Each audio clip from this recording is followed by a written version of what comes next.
Bonsoir à toutes et à tous. Hier, sur le boulevard triomphal de notre capitale, des familles ont vu rentrer chez elles des proches le visage en sang.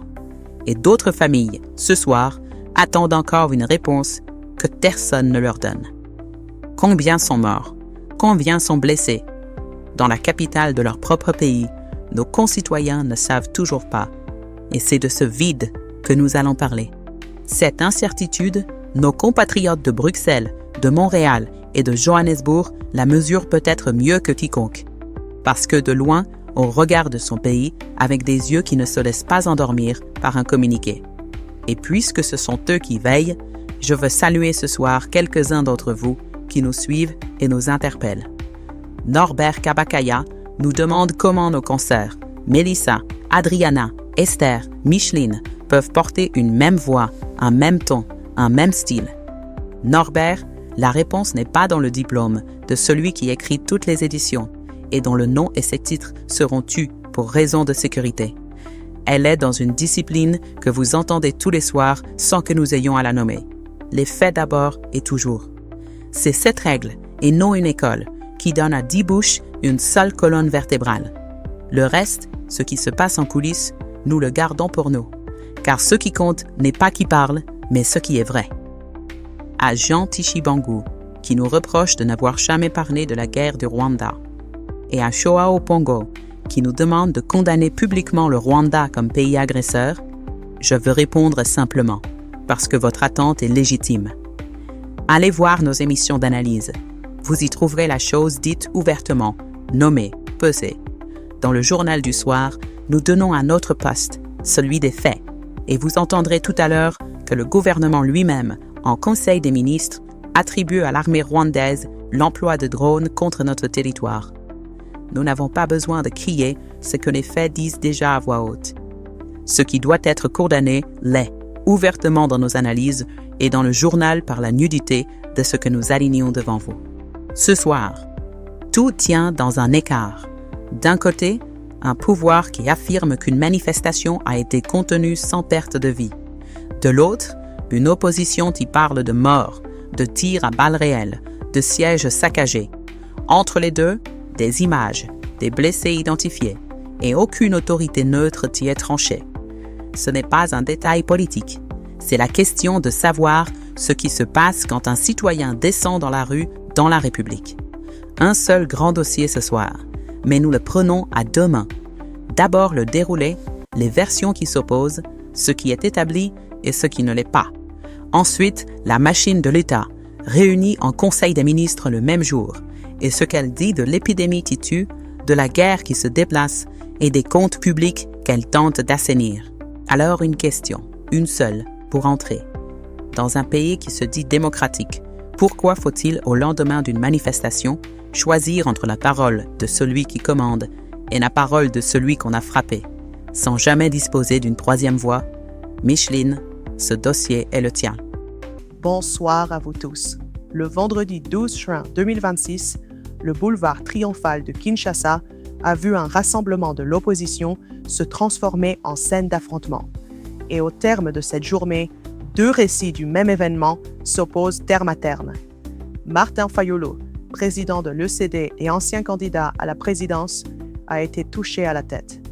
Deli Sesanga, président du parti Envol, a été atteint à la jambe. Jean-Marc Kabound, ancien président de l'Assemblée nationale, et le député honoraire Ado Sendombassi figurent aussi parmi les blessés recensés par la coalition. Le rassemblement, un sit-in convoqué par la coalition Article 64, visait le projet de révision constitutionnelle que l'opposition décrit comme une porte ouverte à un troisième mandat de Félix Tshisekedi. Cet événement ne tombe pas du ciel. 72 heures plus tôt, dans ce même palais du peuple où les manifestants voulaient se rendre, les députés avaient adopté à une large majorité la loi référendaire, une étape supplémentaire vers la modification de la loi fondamentale. La marche du 12 juin était donc la réponse de la rue à un vote du Parlement.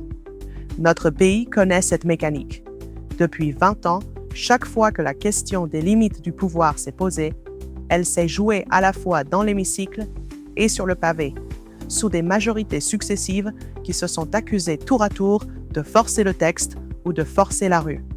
Tenir cette mémoire en tête, c'est se garder de croire que ce vendredi est né de rien. Ce que cette journée installe, c'est un seuil. Pour la première fois depuis le début de la contestation contre la révision, des figures de premier plan de l'opposition sont sorties blessées d'une dispersion. La manifestation avait été interdite la veille par les autorités provinciales de Kinshasa qui avaient demandé aux organisateurs de délocaliser leur action vers le terrain Assosa dans la commune de Kassavubu, en invoquant le caractère inviolable du siège du Parlement. Les organisateurs ont maintenu le sit-in. Un cortège d'une centaine de militants partis du siège de l'ECID tentait de rejoindre le palais du peuple quand il a été stoppé par les forces de sécurité. Des tirs de gaz lacrymogène ont provoqué la dispersion. Selon Prince Etenge, porte-parole de la coalition, plus de 20 000 sympathisants s'étaient mobilisés, un chiffre qui reste celui des organisateurs et qu'aucune source indépendante n'a confirmé à cette heure. C'est ici que les deux récits se séparent et c'est ici que se trouve l'angle mort. Les autorités provinciales de Kinshasa ont publié un communiqué le soir même. Elles affirment qu'aucun décès n'a été enregistré, annoncent un bilan provisoire de 20 blessés légers, dont 15 policiers et 5 manifestants civils, ainsi que 5 véhicules incendiés. Le gouvernement provincial déplore les incidents, dit réaffirmer son attachement à la liberté de manifester et rappelle que cet exercice doit respecter les institutions de la République.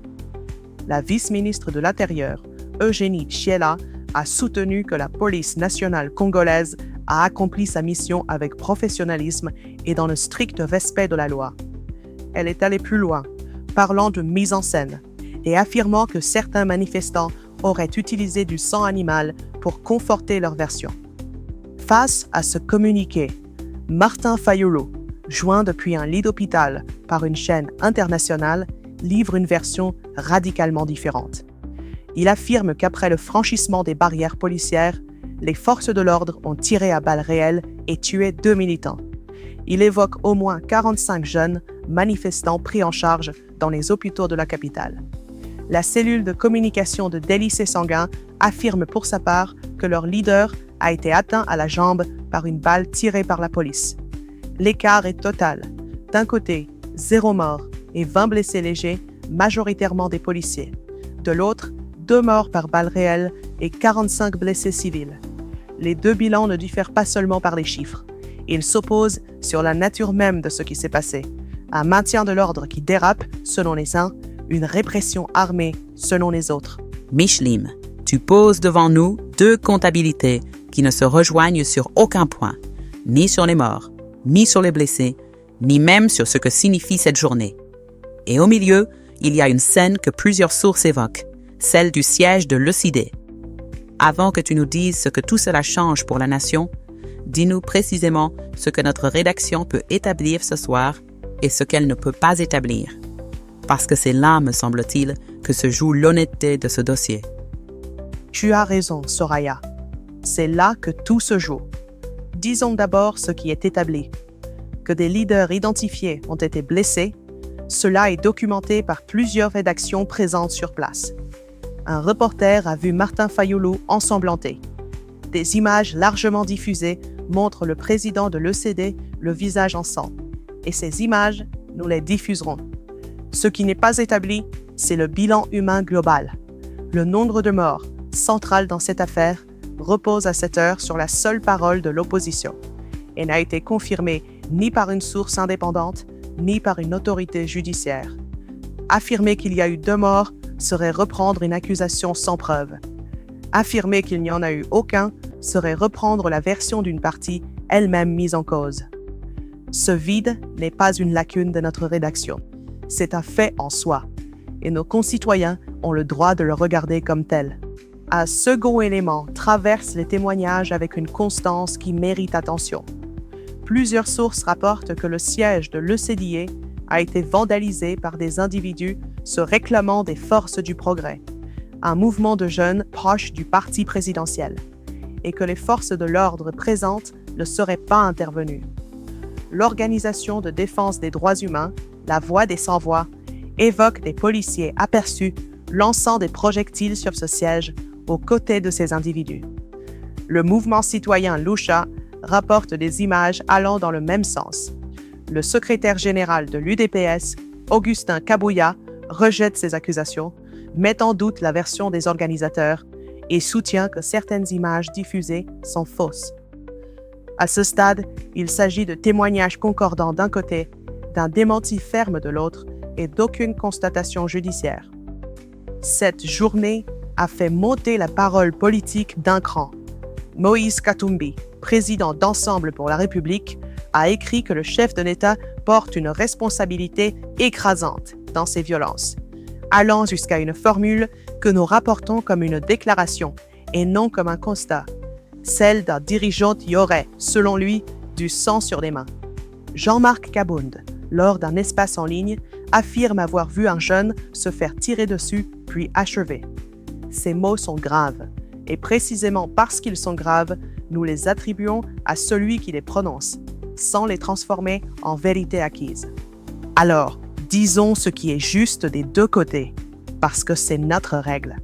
Encadrer une manifestation aux abords d'un Parlement relève d'une mission légitime de maintien de l'ordre.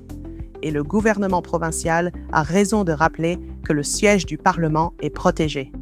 Manifester pacifiquement et saisir la justice quand on s'estime victime relève d'un droit tout aussi légitime, garanti par la Constitution de 2006. Mais aucun cadre légal, aucune interdiction administrative ne peut justifier l'usage d'armes létales contre des civils. Placer les faits allégués à côté de cette norme fait apparaître l'écart de lui-même, sans que nous ayons à le commenter.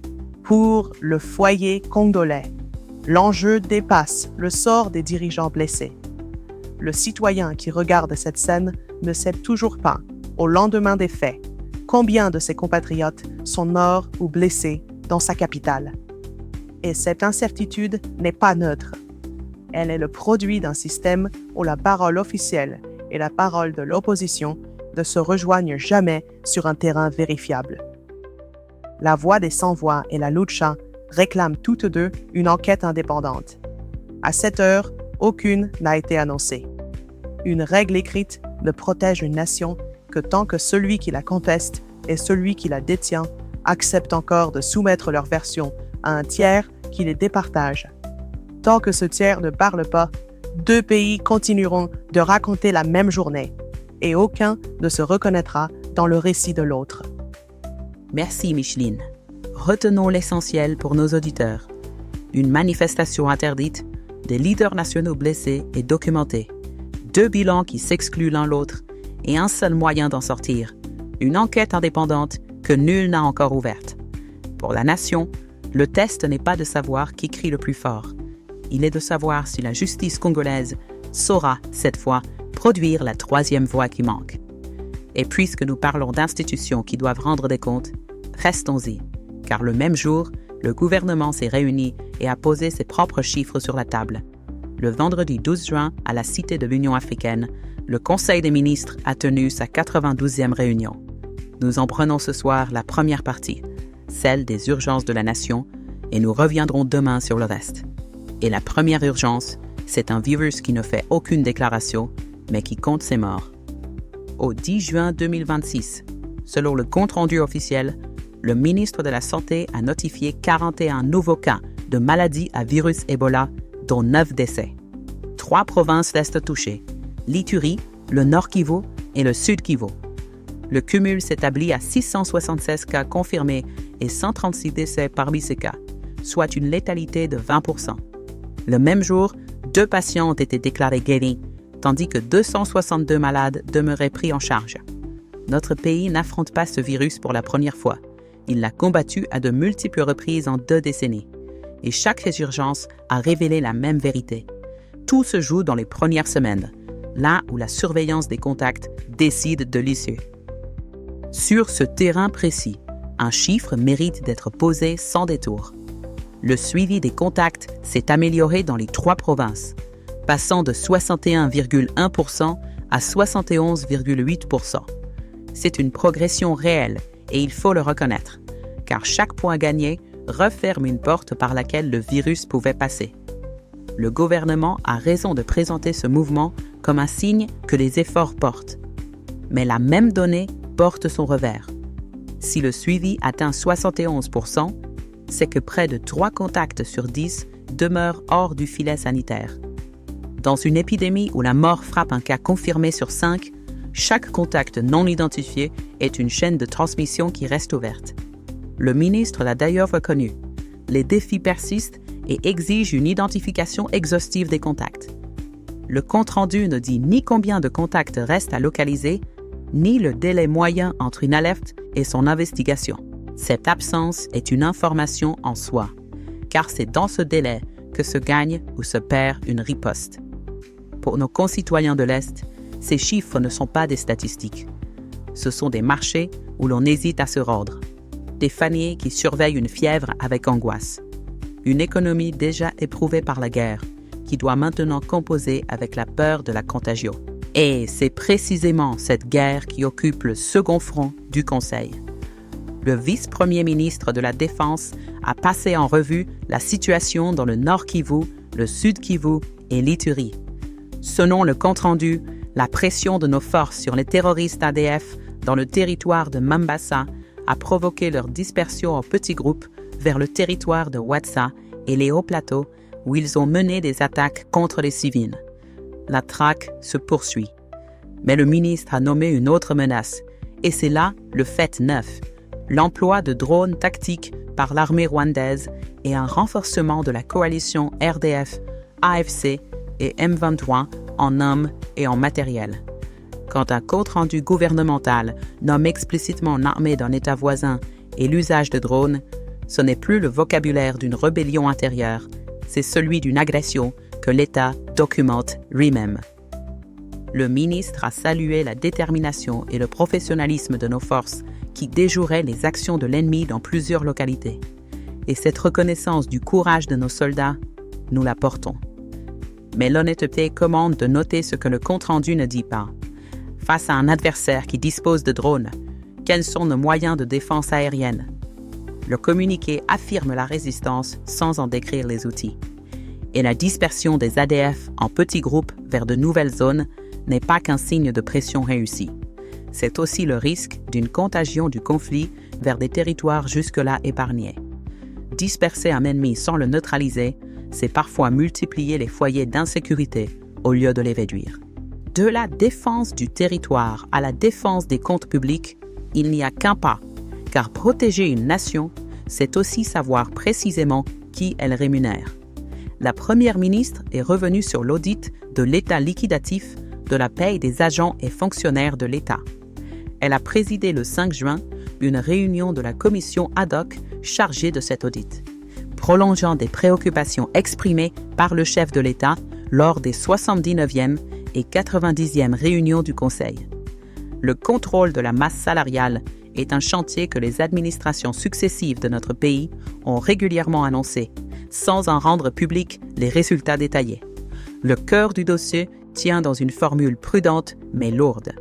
La première phase de l'audit a établi des insuffisances affectant la qualité, la cohérence et la fiabilité des données qui servent de base à la paie, ainsi que des écarts entre différentes bases administratives. Traduit pour la nation, cela signifie une chose simple et grave. L'État reconnaît qu'il ne dispose pas aujourd'hui d'une cartographie fiable de ceux qu'il paie.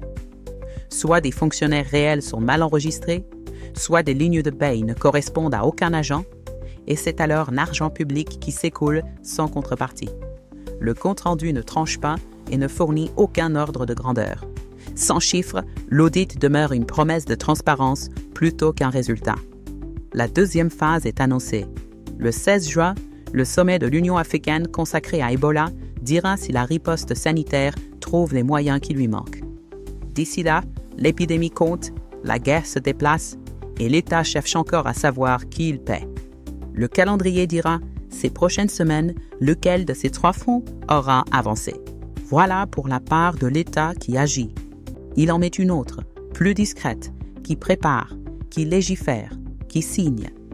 Pour la suivre ce soir, je passe la parole à Kimberly, qui a choisi 3 faits qui n'ont pas fait les gros titres, mais qui pèseront eux aussi sur la vie de nos concitoyens. Merci Soraya, et bonsoir à vous tous.